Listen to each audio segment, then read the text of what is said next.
Shalom Bapak Ibu Saudara semua yang saya kasih dalam kasih Tuhan Yesus Kristus. Bagaimana kabarnya di sana?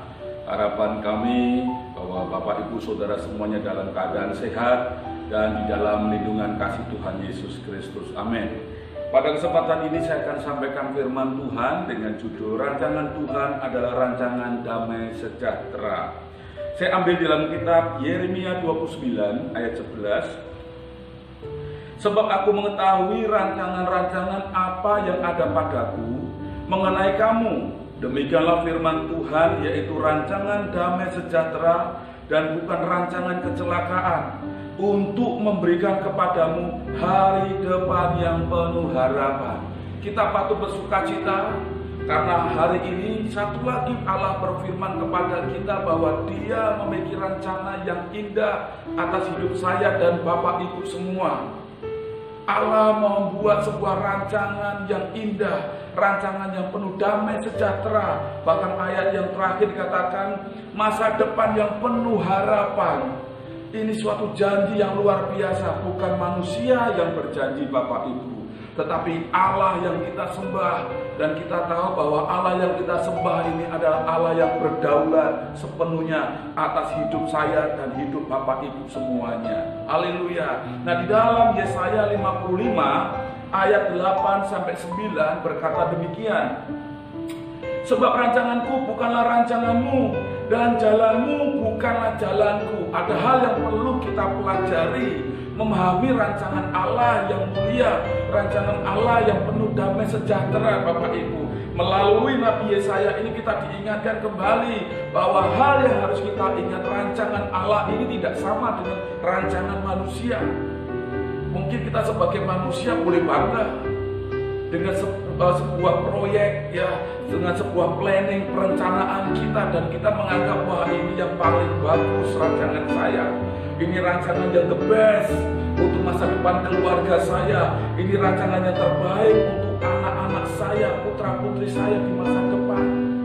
Tetapi kembali melalui firman Tuhan ini kita diingatkan Bapak Ibu bahwa rancangan Allah jauh-jauh lebih sempurna daripada rancangan manusia. Sebaik apapun, sehebat apapun rancangan manusia, tetap rancangan Allah itu jauh lebih sempurna daripada rencana setiap kita. Nah, ini yang perlu kita pahami terlebih dahulu, saudara. Yang pasti di sini berbeda, ya. Firman Tuhan berkata, dan jalanmu bukanlah jalanku. Demikianlah firman Tuhan. Seperti tingginya langit dari bumi, demikianlah tingginya jalanku dari jalanmu dan rancanganku daripada rancanganmu. Ayat ini kembali mengingatkan kepada kita mengenai rancangan Allah Bapak Ibu. Yang tadi pertama kita bisa belajar bagaimana rancangan Allah itu jauh lebih sempurna daripada rancangan manusia. Yang kedua, ketika kita masuk di dalam kehidupan kita ini, saudara, yang seakan-akan jauh daripada doa kita, jauh dari harapan kita, dan kita mungkin melihat keadaannya memang seperti itu. Alkitab ingin mengajarkan supaya kita tetap percayakan pada kehendak Bapa di surga. Karena bagaimanapun juga rancangan Allah itu akan tergenapi dalam kehidupan saya dan saudara. Dan rancangan Allah ini pasti yang sempurna, pasti yang terbaik buat kita semuanya. Amin. Ayat ini berkata bahwa seperti tinggi dan dari bumi, demikianlah tingginya jalanku dari jalanmu dan rancanganku dari rancanganmu. Wow, sangat berbeda jauh Bapak Ibu. Oleh sebab itu mari kita jangan terlalu ngotot, ya, terkadang kita jangan terlalu ngeyel dengan sebuah planning kita, rencana kita, jangan ngotot kepada Tuhan. Dan seandainya saudara rencana kita tidak diizinkan, tidak tergenapi, saudara, keinginan kita itu, janganlah kita ngambek. Kita jangan mengatakan Tuhan tidak adil, ya, mengatakan Tuhan ini begitu jahat atas hidup saya, kenapa saya seperti ini. Bapak Ibu, melalui ayat ini diingatkan kembali seperti langit dari bumi, ya, demikianlah tingginya jalanku dari jalanmu dan rancanganku dari rancanganmu. Ada banyak hal dalam kehidupan kita yang tidak pernah bisa kita mengerti, yang tidak bisa kita olah dengan logika manusia kita, saudara. Oleh sebab itu sekali lagi ayat ini mengajar kita untuk tidak mengeluh, untuk tidak menggerutu, Meskipun sekarang dalam perjalanannya untuk mencapai janji Allah, yaitu tentang rancangannya yang penuh dengan kebahagiaan, damai sejahtera, harus melewati lubang-lubang, harus melewati kerikil-kerikil, saudara, harus masuk dalam lembah kegelapan. Tetaplah kita bersandar penuh kepada rancangannya, saudara. Karena apa? Firman Tuhan sekali lagi sangat tinggi sekali. Rancangan Allah ini tidak bisa kita mengerti dengan otak kita yang mungkin hanya sebesar kepalan tangan kita, saudara. Nah, apa yang harus kita lakukan dengan keadaan seperti ini? Ya, kita harus bisa percaya saja kepada kehendaknya. Oleh sebab itu melalui kitab Yeremia, Nabi Yeremia dan juga Nabi Yesaya ini, Bapak Ibu, kita hanya bisa berserah sepenuhnya kepada Tuhan. Yang perlu kita ketahui, Bapak Ibu, rancangan Allah itu tidak tergantung dengan keterbatasan atau kelemahan kita. Sekali lagi, rancangan Allah yang begitu agung dan mulia, yang masa depan penuh harapan, tidak tergantung dengan keterbatasan atau masa lalu kita. Mungkin kita mengatakan, Pak, saya ini tidak pintar, Pak, dulunya saya tidak sekolah tinggi, Pak, saya ini dulu latar belakang orang miskin. Apakah saya bisa, Pak? Masuk dalam rencana yang itu di luar dari pikiran saya. Saya katakan sesuai firman Tuhan ini, tidak ada barang yang mustahil bagi kita semuanya, anak-anak Tuhan yang berharap kepadanya, saudara. Ayat ini mengatakan bahwa rancangan Allah itu jauh-jauh sekali daripada akal manusia kita. Allah tidak melihat siapa Anda. Allah tidak pernah mempersoalkan masa lalu, saudara. Yang terpenting ketika kita mau datang berserah kepada Tuhan dan percaya kepadanya, Allah memiliki rencana damai sejahtera, masa depan yang penuh harapan di dalam Tuhan Yesus. Makanya saya percaya sekali banyak anak-anak Tuhan yang sekarang mulai diberkati Tuhan, memiliki kehidupan yang jauh daripada pemikirannya, saudara. Ada beberapa teman saya, dia bersaksi bagaimana dia mengatakan, Pastor David, secara manusia ini mustahil saya bisa menerima berkat yang luar biasa. Pastor David tahu dulunya saya, masa lalu saya bagaimana. Sekarang ini Tuhan limpahkan berkat luar biasa. Saya memiliki perusahaan. Saya ini ijazahnya cuma SMA, tapi saya punya karyawan. Mereka ada S1, ada S2. Saya katakan, saudara, ini rancangan Allah. Jangan pernah dibatasi dengan akal manusia. Tidak ada barang yang mustahil bagi Tuhan. Yang kedua, Bapak Ibu, dari firman yang kita baca ini kita dapat memahami bahwa rancangan Allah itu tidak bisa dibatalkan, tidak bisa dikondisikan dengan keadaan dunia yang sedang terjadi hari-hari ini. Saat ini dunia sedang digoncangkan dengan masalah virus corona COVID-19, saudara. Apakah rancangan Allah itu masih berlaku enggak buat saya dan saudara? Coba tanyakan kanan kirinya, masih berlaku enggak? Masih punya iman enggak? Tapi sesuai dengan firman Tuhan ini, karena tingginya langit dari bumi, saya percaya bahwa rancangan Allah yang mulia itu tidak terkondisikan dengan keadaan yang sedang terjadi. No problem, saudara. Allah tidak melihat kondisi dunia sedang apa. Ya, secara manusia mustahil, tapi bagi Allah tidak ada yang mustahil. Lakukan bagian kita, Tuhan akan melakukan bagiannya. Haleluya. Nah, yang perlu kita ketahui di sini adalah, saudara, bagaimana saya bisa tinggal di dalam rancangan Allah yang begitu mulia, yang rancangan Allah yang begitu besar. Yaitu firman Tuhan katakan Amsal 24 ayat 10. Amsal 24 ayat 10. Jangan engkau tawar hati. Ya, dalam terjemahan lain kata demikian. Jika engkau tawar hati, jika engkau bimbang, jika engkau hambar, jika engkau cemas, khawatir, dan mati rasa pada masa kesesakan, maka akan kecil kekuatanmu. Bagaimana caranya saya bisa tinggal di dalam rencana Allah yang penuh damai sejahtera, sukacita, masa depan yang penuh dengan harapan itu, yaitu milikilah iman yang kuat di tengah-tengah kondisi yang tidak memungkinkan.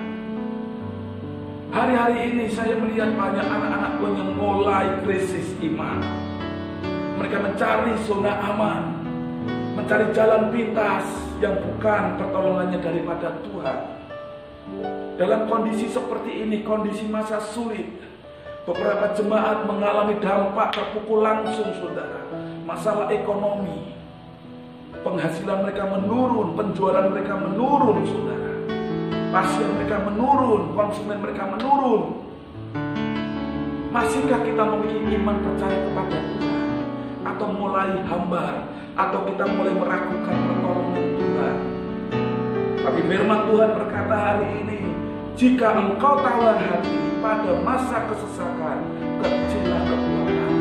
Oleh sebab itu supaya saya dan Bapak Ibu tinggal di dalam rencananya yang sudah dibangun, yaitu rencana yang penuh damai sejahtera, masa depan yang penuh harapan, yaitu milikilah iman yang tetap kuat di tengah-tengah badai. Amin. Nah, persoalannya di sini, bagaimana caranya Pak Pendeta supaya saya bisa memiliki iman yang kuat? Bagaimana caranya Pak Pendeta saya bisa memiliki iman yang tetap berdiri teguh di dalam kondisi seperti ini? Ada satu ayat firman Tuhan yang akan memberikan suatu pengajaran kepada kita dalam Roma 10 ayat 17. Jadi iman timbul dari pendengaran, dan pendengaran oleh firman Kristus. Sekali lagi, iman timbul dari pendengaran, dan pendengaran oleh firman Kristus. Bagaimana caranya kita bisa memiliki iman yang tetap survive, on fire, saudara, tetap kuat, tetap bertahan? Yaitu kita memfokuskan hidup kepada firman Allah. Yang pertama Bapak Ibu, caranya yaitu tinggallah diam di dalam firman Allah. Mari kita tinggal di dalam firman Tuhan serta menghidupi firman Tuhan menjadi sebuah tindakan yang nyata. Mazmur 1 ayat 2 sampai 3. Tetapi yang kesukaannya ialah Taurat Tuhan, dan yang merenungkan Taurat itu siang dan malam. Ia seperti pohon yang ditanam di tepi aliran air, yang menghasilkan buahnya pada musimnya, dan yang tidak layu daunnya. Apa saja yang diperbuatnya berhasil. Haleluya. Jadi bagaimana caranya saya bisa menerima firman Allah itu dalam hidup saya, dan saya memiliki iman yang kuat? Tinggallah senantiasa dalam hidup firman Tuhan. Mari hidupi firman Tuhan dalam kehidupan kita, dan nyatakan dalam tindakan yang nyata, saudara. Bukan hanya sekedar membaca, merenungkan, ya sudah sebatas itu tanpa dilakukan, tidak. Tapi mari kita mulai merenungkan firman Tuhan siang dan malam, didoakan, dan nyatakan dalam tindakan yang nyata, saudara. Yang pertama, sukai firman Tuhan, baca firman Tuhan. Gunakan waktu yang ada untuk senantiasa membaca firman Tuhan dari Matius, ya, Wahyu, dari Kejadian sampai Maleaki, saudara. Baca berulang-ulang dan berdoa.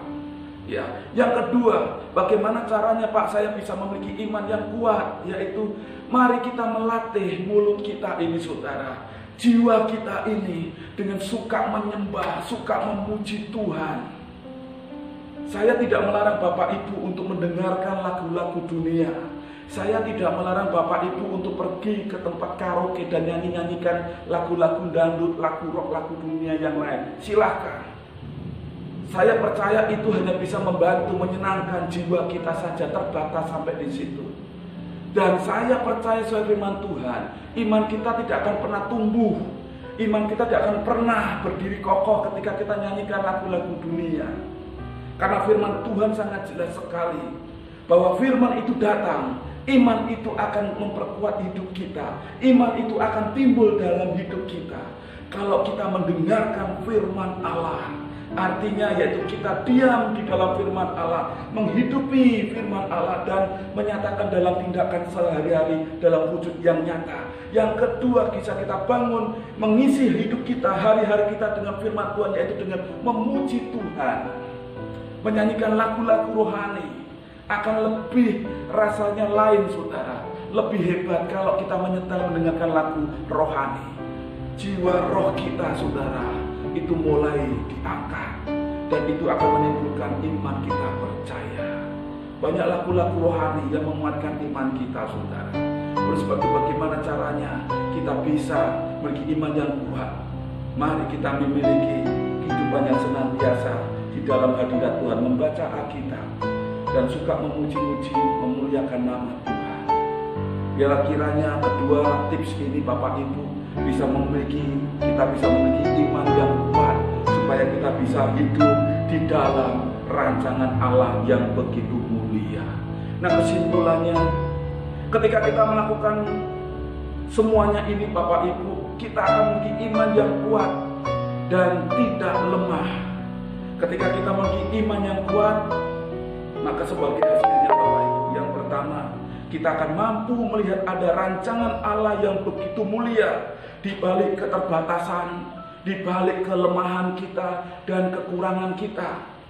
Dengan memiliki iman yang kuat tadi, saudara, kita akan dimampukan bisa melihat sesuatu yang baik, sesuatu yang indah di balik kondisi wabah corona ini.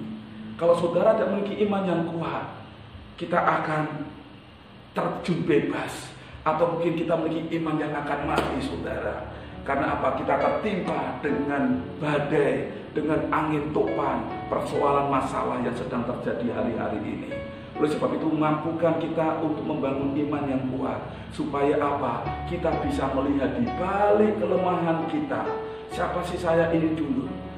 Di balik segala kekurangan kita mampu melihat ada rancangan Allah yang indah dalam hidup kita.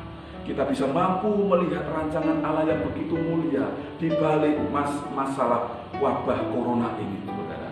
Yang kedua, dengan memiliki iman yang kuat, ya tidak, tadi kita sudah singgung, yaitu kita akan tetap menghasilkan buah. Yaitu salah satunya adalah iman bertumbuh dan terus dapat berbagi kasih.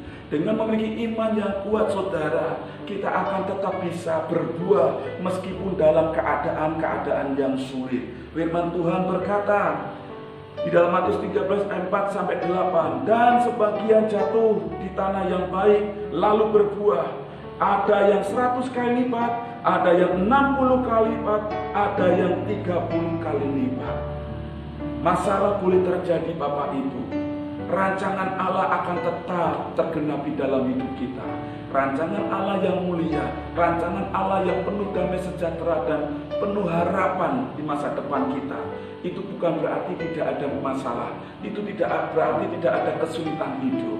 Tetapi percayalah, ketika kita memiliki iman yang kuat, iman yang kokoh, kita akan tetap terus bertumbuh dalam kondisi, dalam keadaan yang hari-hari ini benar-benar mengintimidasi iman kita, yang benar-benar ingin menggerogoti, saudara, iman kepercayaan kita kepada Tuhan.